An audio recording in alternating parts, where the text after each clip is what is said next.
3 বজাত আমাৰ দলৰ এখন প্ৰেছ কনফাৰেন্স হ'ব আৰু তাতে সিদ্ধান্ত ঘোষণা কৰা হ'ব বিয়লি 3 বজাত গুৱাহাটীত আমাৰ কেন্দ্ৰীয় কাৰ্যালয়ত এখন প্ৰেছ কনফাৰেন্স হ'ব আৰু তাতে সিদ্ধান্ত ঘোষণা কৰিব সেইটোৱে কথা আপুনি ইয়াত থাকিব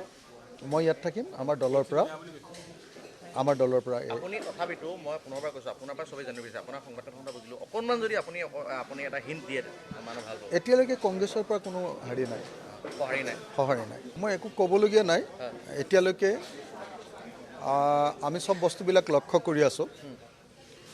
যে বডি লেংগুৱেজ আমি চাইছোঁ বক্তব্য চাইছোঁ তেওঁলোকৰ কৰ্মীবিলাকৰ লগত কি কথা কৈছে সেইবিলাকো আমি লক্ষ্য কৰিছোঁ সববিলাক আমি লক্ষ্য কৰি আছোঁ আজি বিয়লি 3 বজাত আমাৰ দলৰ পিনৰ পৰা আমাৰ দলৰ যি স্থিতি শেহতীয়া স্থিতি সেই সম্পৰ্কে জানিবলৈ পাব মই সেইটো নাজানো সেইটোতো কংগ্ৰেছৰ কথাটো জানিব কিন্তু এতিয়ালৈকে আমাৰ লগত এলায়েন্সটো মানে কালি 12টা বজাৰ ভিতৰত কথাখিনি শেষ হ'ব বুলি কৈছিলে কিন্তু শেষ নহ'ল মানে আমাৰ পিনৰ পৰা 100% আমি এলায়েন্স বিচাৰিছিলোঁ আমি কৈছিলোঁ যে এলায়েন্সৰ পক্ষত